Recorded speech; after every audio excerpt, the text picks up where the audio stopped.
Alhamdulillahi Rabbil Alamin. Wassalatu wassalamu ala ashrafil mursalin wa ala alihi wa sahbihi ajma'in. Kita lanjutkan bahasan hadis dari masa ke masa. Sekarang kita lihat halaman 95 dalam buku saya berjudul Ilmu Hadis dan Cara Berteladan pada Rasul, terbitan 1442 atau 2020. Dan pada pertemuan yang lalu telah saya bicarakan bagaimana hadis di masa Rasul sampai wafat. Dan sekarang kita lihat zaman Al-Khulafa Ar-Rasyidin sampai tahun 40 Hijriah. Dan zaman Khulafa Ar-Rasyidin itu dikenal oleh para ulama sejak tahun 13 Hijriah, yaitu begitu Rasulullah SAW wafat dan kepemimpinan dipegang oleh Al-Khulafa Ar-Rasyidin atau Al-Khulafa Ar-Rasyidun. Yang pertama adalah Abu Bakar Siddiq, kemudian Umar bin Khattab, dilanjutkan Utsman bin Affan, dan Ali bin Abi Thalib. Itu berlangsung sampai tahun 40. Ketika Umar bin Khattab menjadi khalifah, sebenarnya sudah ada gagasan pembukuan hadis. Jadi Umar bin Khattab itu sudah muncul di dalam benak hati beliau untuk menuliskan hadis secara resmi. Tapi baru terlaksana penulisan Al-Quran. Namun karena Al-Quran saat itu belum menjadi mushaf dalam bentuk buku, maka Al-Hadis pun belum sempat ditulis secara resmi. Karena sahabat masih memusatkan perhatian pada pemeliharaan dan penulisan Al-Quran. Jadi seperti ditemukan di berbagai catatan sejarah, baik Al-Quran maupun hadis, sejak Rasulullah SAW masih hidup, sudah ditulis. Bedanya, di zaman Rasulullah masih hidup, penulisan Al-Quran itu sudah resmi. Sudah ada instruksinya dari Rasul. Dan semua para sahabat menulis Al-Quran. Tapi kalau Al-Hadis dibatasi oleh Rasul. Yang diizinkan oleh Rasul hanya sebagian sahabat saja. Ya, antara lain Abu Bakar, Ibnu Umar, Ali, Anas bin Malik dapat izin. Tapi Al-Quran semua para sahabat diperintahkan untuk menulis Al-Quran. Tapi zaman Abu Bakar belum sempat dibukukan dalam satu mushaf. Jadi tulisannya itu terdiri dari berbagai bentuk, berbagai tempat, berbagai fasilitas yang digunakan oleh para sahabat. Tapi di zaman Umar bin Khattab, Al-Quran dituliskan secara resmi dan dalam bentuk mushaf. Dan alhamdulillah terlaksana secara baik. Yang tulisan pertamanya adalah, atau bukan tulisan pertama, tulisan yang dijadikan imam atau mushaful imam, ada tulisan Utsman bin Affan. Pada zaman Umar bin Khattab, yang menulis adalah Utsman bin Affan. Adapun hadis, pada rak kedua ini justru para rawi hadis itu diseleksi dan dibatasi. Sehingga periode ini dinamakan asrut tasabut wal iqlal fir riwayah. Jadi dalam periode ini pemantapan dan penyeleksian rawi hadis. Jadi sahabat meriwayatkan hadis itu diseleksi. Dan Dalam meriwayatkan hadis, para sahabat itu ada riwayat bil lafzi, yaitu redaksinya sama dengan apa yang disabdakan Rasul. Ada riwayat bil makna. Jadi boleh saja dengan Rasul redaksinya berbeda, tetapi maknanya sama. Nah, riwayat bil lafzi artinya meriwayatkan hadis dengan redaksi yang sama persis dengan apa yang disabdakan oleh Rasul Shallallahu Alaihi Wasallam.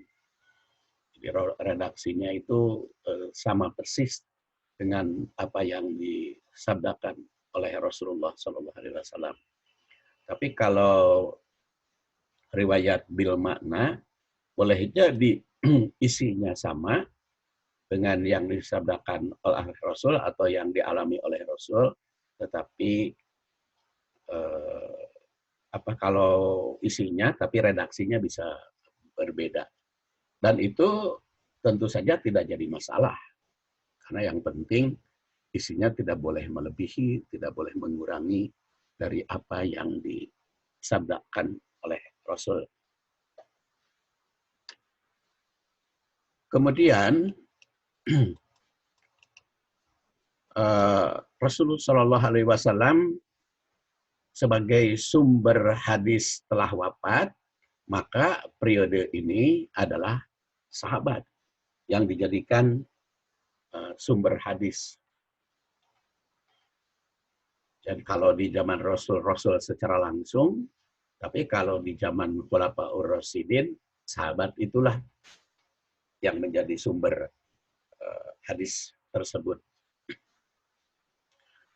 Sejak zaman Rasul SAW masih hidup, sahabat menyebarkan al-hadis secara estafet dari sahabat ke tabi'in.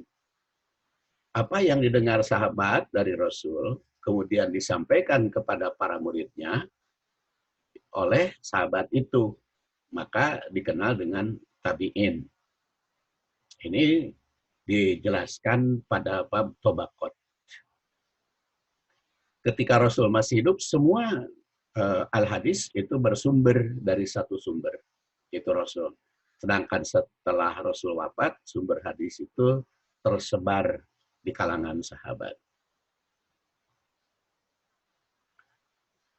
Maka karena kita ketahui sahabat Rasul itu memiliki karakteristik yang berbeda, sesuai dengan keahlian, kedudukan, usia, kualitas, serta kuantitas pertemuannya dengan Rasul, maka bisa jadi perbedaan ditemukan. Makanya masa ini penyeleksian. Oleh karena itu tidak heran bila ada sahabat yang banyak meriwayatkan hadis seperti Abu Hurairah, ada pula yang sedikit seperti Khalid bin Walid, karena itu kaitan dengan profesi masing-masing. Kalau Abu Hurairah kan tidak punya tugas selain mendampingi Rasul. Kalau Khalid bin Walid kan jadi panglima perang, jadi pemimpin pasukan. Nah, pada masa Al-Khulafaur Rasyidin, suasana hadis itu masih berwarna iklim Rasul. Sehingga perkembangannya tidak pesat.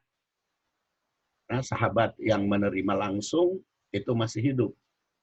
Sahabat banyak konsentrasi pada usaha pembukuan Al-Quran. Jadi perkembangannya lebih kepada mendapatkan penjelasan dari para sahabat. Boleh dikatakan kesamaan, ya, kesamaan redaksi, penyesuaian antara apa yang dibawakan oleh satu sahabat dengan sahabat yang lain. Nah, sekarang periode berikutnya setelah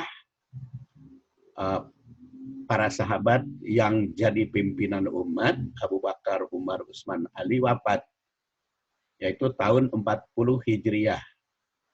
Kepemimpinan Islam itu dipegang oleh Muawiyah bin Abi Sufyan. Dan ini juga mengalami perpindahan, ya. Kalau di zaman Rasul, Abu Bakar dan Utsman, pemerintahan Islam itu berpusat di Madinah, tapi pada zaman Ali bin Abi Thalib itu sudah pindah ke Kufah. Dan pada zaman Muawiyah, perpindahannya dari Kufah ke Damaskus. Oleh karena itu, perpindahan ini menimbulkan berbagai masalah di dalam hadis. Jadi boleh jadi akibat perpindahan ini ada pengaruh kepada perkembangan hadis, utamanya berkaitan dengan perubahan dalam bidang politik. Kalau di zaman Abu Bakar, Umar, Utsman, Ali, kan bidang politiknya sudah masih tertanam roh Rasulullah SAW, walaupun terjadi kendala.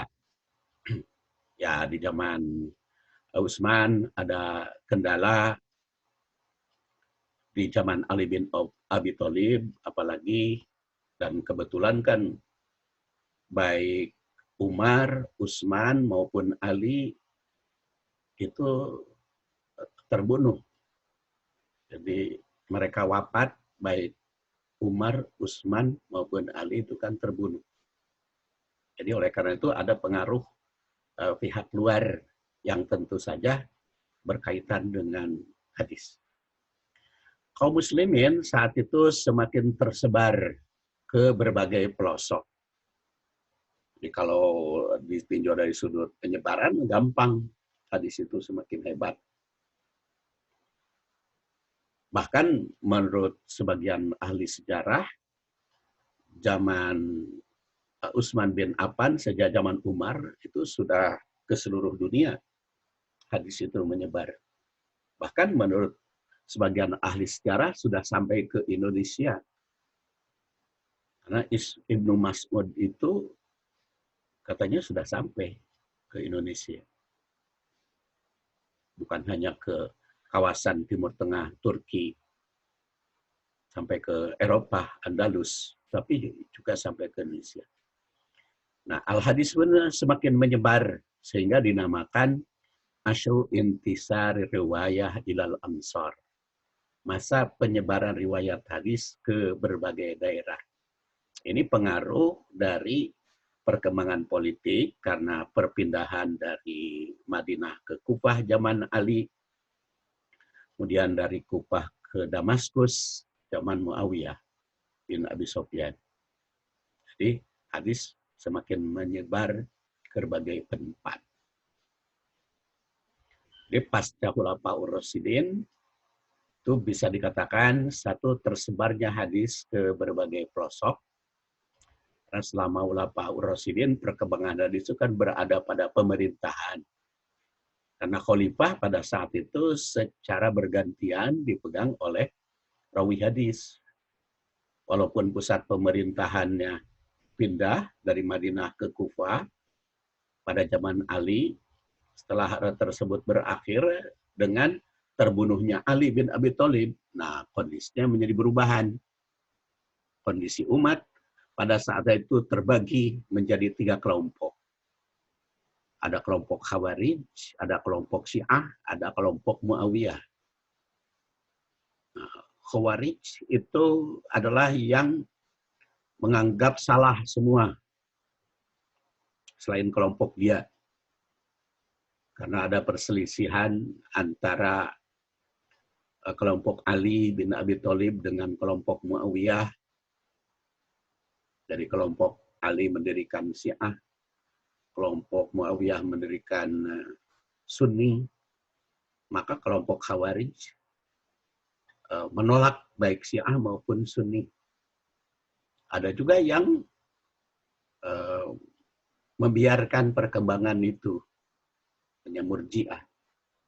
Nah, kaum muslimin di Kufah sebenarnya sudah mengangkat Hasan bin Ali menjadi khalifah. Tapi pada tahun 41, beliau menyerahkan tahtanya kepada kekuasaan Muawiyah. Ini perkembangan. Sikap Hasan ini diambil guna mencegah perpecahan umat. yang berlarut-larut. Oleh karena itu, pecinta Ali menjadi bersatu dengan pecinta Muawiyah. Hasil usaha Al-Hasan menyerahkan jabatan itu. Dan tahun tersebut dinamakan Amul Jamaah. Jadi tahun persatuan, kesatuan.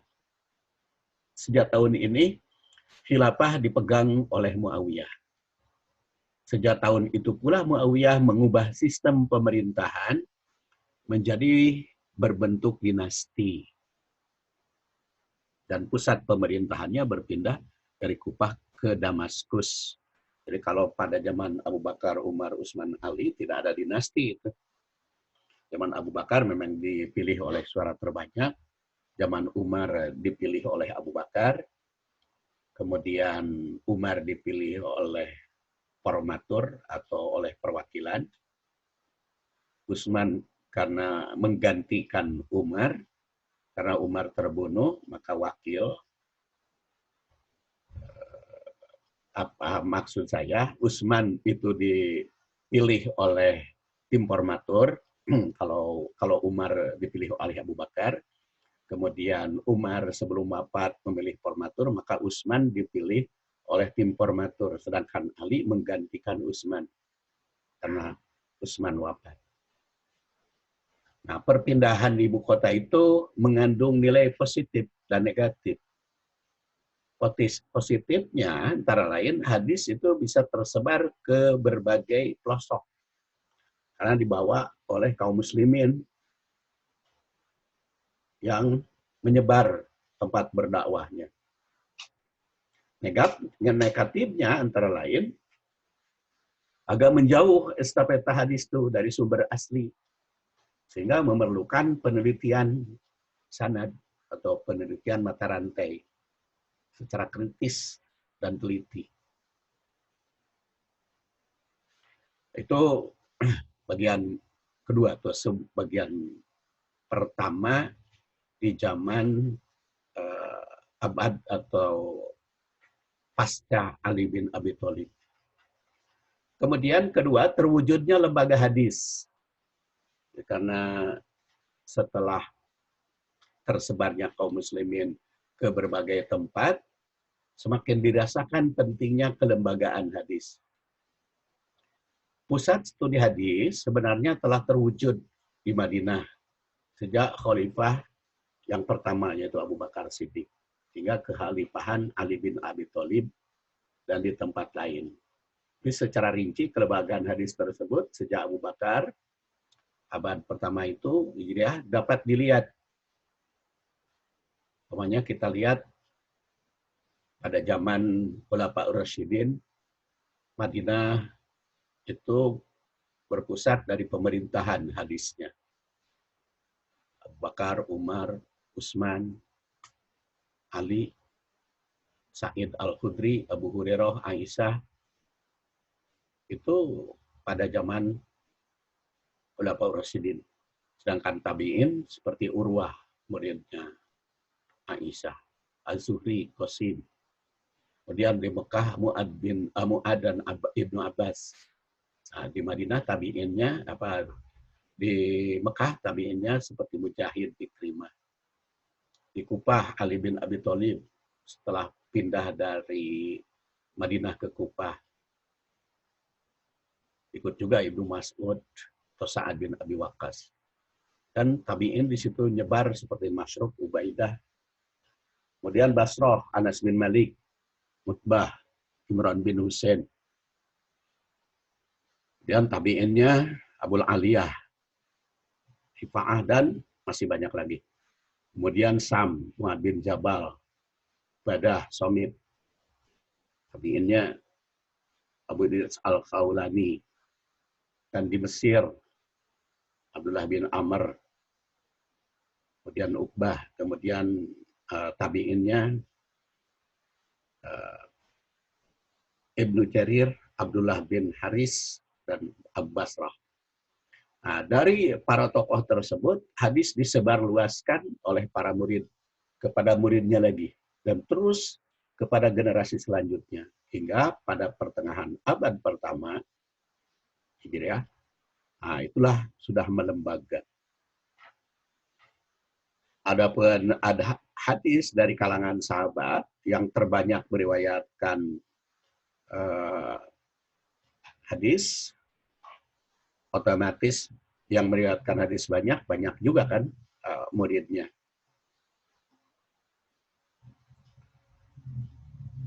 Dan menurut At-Tohan, sahabat yang paling banyak meriwayatkan hadis itu ada 6. Ini yang di atas 1000 ya. Abu Hurairah yang lahir 19 sebelum hijrah, wafat 59, itu sebanyak 5.374. Kemudian Abdullah bin Umar 2.630, ada Anas bin Malik 2.287, Aisyah 2.210, kemudian Abdullah bin Abbas 1.660, dan Jabir bin Abdullah yang lahir 16 sebelum hijrah, wafat 78 hijrah, itu sebanyak 1.540 hadis. Dan kendala yang ditemukan di dalam perkembangan hadis pada periode ini, yaitu tahun 40 sampai 100, pergantian kepemimpinan. Ini ada kendala. Jadi dari satu segi positifnya menyebar hadis itu ke berbagai pelosok, tapi dari segi negatifnya pergantian pemimpinan itu berpengaruh kepada periwayatan hadis. Yang kadang-kadang kan pergantian kepemimpinan itu tetap saja ada pengaruh pada pandangan. Sehingga muncul hadis yang dicari-cari. Kenapa pergantian kepemimpinan itu berpengaruh kepada hadis?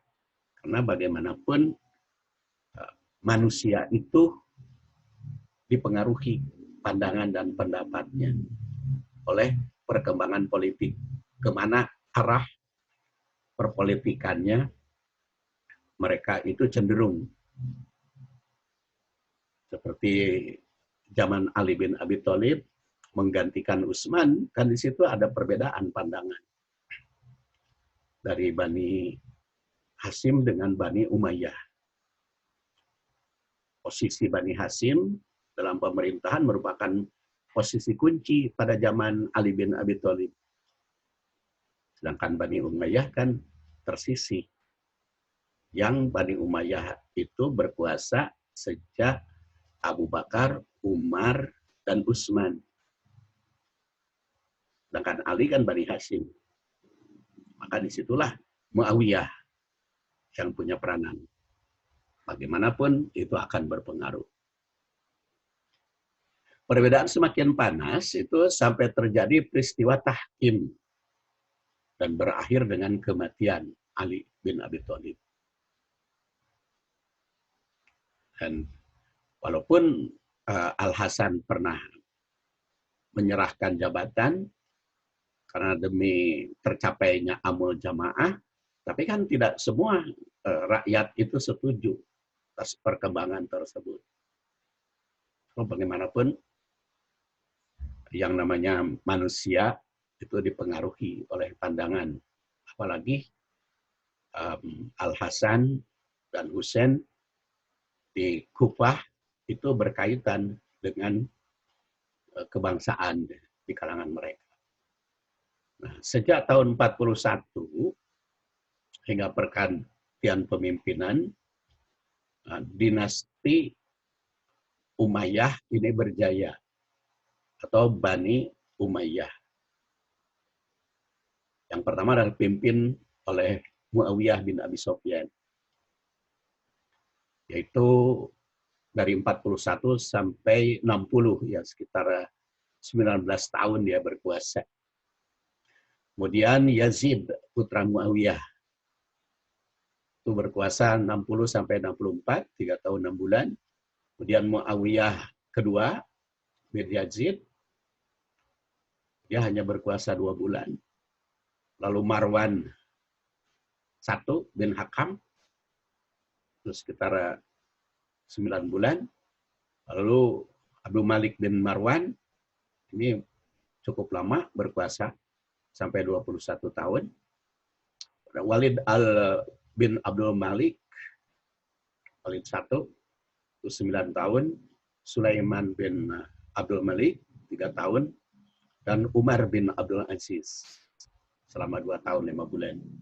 Ini adalah dinasti Muawiyah dari tahun 41 sampai 101 Hijriah. Dan tentu saja pergantian kepemimpinan yang berdinasti itu akan berpengaruh kepada perkembangan hadis. Dan perkembangan hadis pada saat ini, pada awalnya kan hanya disampaikan melalui hafalan-hafalan yang kebetulan hidup bersama Rasul. Tapi sejak tahun 99 yang pemerintahan dikuasai oleh Umar bin Abdul Aziz, yaitu Khalifah ke-8 sebagai dinasti Bani Umayyah, dia punya gagasan meneruskan apa yang diajukan oleh Umar senior, yaitu Umar bin Khattab. Walaupun antara Umar bin Khattab dengan Umar bin Abdul Aziz tidak satu turunan langsung, hanya ada kaitan dari ibunya. Ya. Jadi diteruskan oleh Umar bin Abdul Aziz secara resmi. Jadi kalau Umar bin Khattab secara resmi Quran, kalau Umar bin Abdul Aziz ini gagasannya tentang hadis. Sehingga dana yang dimiliki khalifah itu antara lain disediakan untuk perkembangan atau untuk pembukuan serta menyebarkan hadis. Menyebarluaskan hadis ke berbagai pelosok. Dan buku-buku hadis yang telah ditulis atau catatan-catatan hadis yang telah ditulis oleh para sahabat terdahulu seperti As-Sahifah karya Ali, kemudian As-Sadiqah karya Abdullah bin Amr, Ad-Daftar karya Muhammad bin Muslim, maka dikumpulkan. Dan semuanya itu memang tidak berlanjut karena kutipan-kutipan. Jadi tidak, sehingga sampai sekarang kan tidak kita temukan mana catatan Ali itu. Tidak sampai ke abad berikutnya karena sudah dikutip. Hanya berdasarkan keterangan sejarah saja yang dapat dipertanggungjawabkan. Gagasan penulisan hadis ini secara resmi sebenarnya sudah ada sejak Umar bin Khattab, tapi terjadi pada zaman Umar bin Abdul Aziz. Faktor yang paling utama adalah Umar bin Abdul Aziz merasa penting untuk menyebarluaskan hadis, sementara pendahulunya merasa khawatir bercampur aduk dengan Quran, sehingga baru muncul setelah mushaf Al-Quran tersebar ke seluruh dunia, yang mushaf imamnya karya Utsman bin Affan. Karena Quran sudah tersebar ke seluruh dunia, kan akan mudah gitu, hadis itu tidak akan bercampur lagi dengan Al-Quran. Ya, seperti sekarang ini kan antara Quran dan hadis itu tidak bercampur. Beda dengan agama lain kan, mana ucapan Nabi, mana kitab suci yang sulit, tapi kalau Quran karena ada sumbernya yang asli. Ya, faktor inilah pada zaman Umar bin Abdul Aziz. Maka ketiganya muncul berbagai kelompok. Jadi karena wafat para ulama hadis, baik para sahabat maupun para penerusnya, timbullah berbagai kelompok. Ada kelompok yang pro ingin mempertahankan Ali bin Abi Thalib, ada kelompok yang ingin meneruskan gagasan Muawiyah, Umayyah, ada juga kelompok yang menganggap benar semua, ada juga kelompok yang menentang semua. Disinilah timbul antara Khawarij, Syiah, dan Sunni yang berpengaruh kepada perkembangan hadis. Dan sampai-sampai pada abad ini muncul berbagai hadis palsu karena pengaruh dari kelompok tersebut. Kalau di zaman para sahabat kan tidak ada itu hadis palsu, karena hadis palsu itu dikoreksi. Kalau ada ucapan-ucapan itu dikoreksi oleh sahabat yang lain. Tetapi setelah sahabat semuanya meninggal, yaitu pada tahun 93 Anas bin Malik itu meninggal dalam usia 103 tahun, maka tidak ada lagi sahabat yang menyeleksi. Disitulah muncul berbagai persoalan. Bahkan muncul bikinan hadis untuk menguatkan pendapat. Contohnya, kelompok Muawiyah menulis hadis palsu yang mendukung Muawiyah. Kelompok Ali menulis hadis palsu yang mendukung Ali. Pendukung Ali itu membuat hadis idza ra'aitu Muawiyah ala mimbarihi faqtuluh. Apabila kalian melihat Muawiyah di atas mimbar, bunuhlah. Nah, ini kan bukan Ali bin Abi Thalib yang bikin, tetapi pengikut atau bahkan bukan pengikut, tapi pemalsu, ya, pemalsu Ali bin Abi Thalib. Sementara pemalsu Muawiyah juga membikin hadis palsu. Dia mengatakan al-umana salah satu anak wa Jibril wa Muawiyah.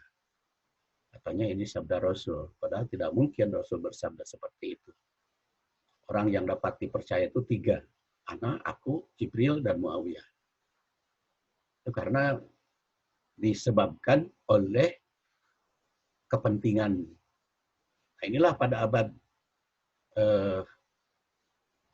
pertama, kedua, menjelang kedua Hijriah. Jadi dari satu segi, Umar bin Abdul Aziz punya gagasan membukukan hadis secara resmi, dan yang membukukan hadis, mendapatkan hadis itu dapat intensif dari khalifah, tapi di samping itu ada yang akibat ekonomi, akibat politik yang membuat hadis-hadis palsu. Nah, itu tentu saja akan berakibat pada perkembangan hadis. Dan di era abad kedua, setelah abad pertama tadi tahun 101 Hijriah Umar bin Abdul Aziz wafat, maka perkembangan berikutnya berbeda lagi. Nah, ditinjau dari sudut pembukaan, abad inilah sebetulnya yang sangat penting dalam periode perkembangan hadis. Periode ini dinamakan Asrul Kitab wa Tadwin, di masa penulisan dan pembukuan secara resmi, yang idenya dari Umar bin Abdul Aziz tahun 101 Hijriah itu. Sejak akhir abad pertama, awal kedua, penulisan hadis dikelola secara resmi. Dan Umar bin Abdul Aziz sebagai khalifah itu kan membuat pesan ke seluruh gubernur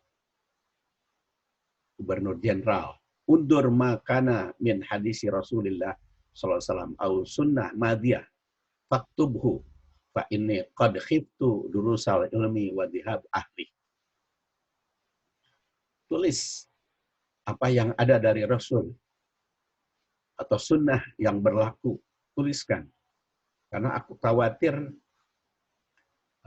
hilangnya ilmu dan hilangnya para ahlinya, hilangnya hadis dan para ahli hadis.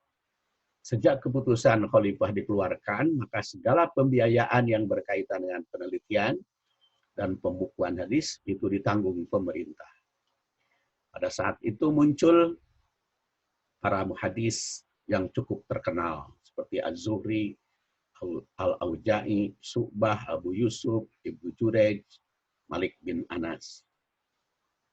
Adapun kitab hadis yang dibukukan secara resmi dan beredar secara luas pada periode ini adalah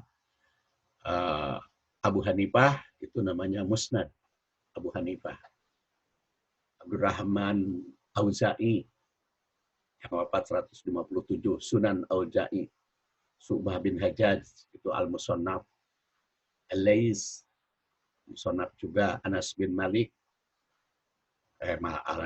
Malik bin Anas, ini suka tertukar ya, Malik bin Anas yang wafat 179 itu Al-Muwatta. Abu Yusuf Al-Andari, kitab Al-Asar. Kemudian Faqih bin Makhlad, Musnad. Dan Sufyan bin Uyainah, itu Al-Musannaf. Nah, disinilah disusun, dicetak secara resmi oleh biaya pemerintah di abad kedua. Dan pembukuan hadis itu semakin hebat. Karena perencanaan bukuan hadis muncul juga. Seperti tadi katakan para pemalsu karena ingin mendapatkan dana. Baik pemalsu untuk kepentingan politik, pemalsu untuk kepentingan ekonomi, pemalsu untuk kepentingan budaya, atau kepentingan-kepentingan yang lain. Dan ini cukup banyak saya tuliskan di buku ilmu hadis.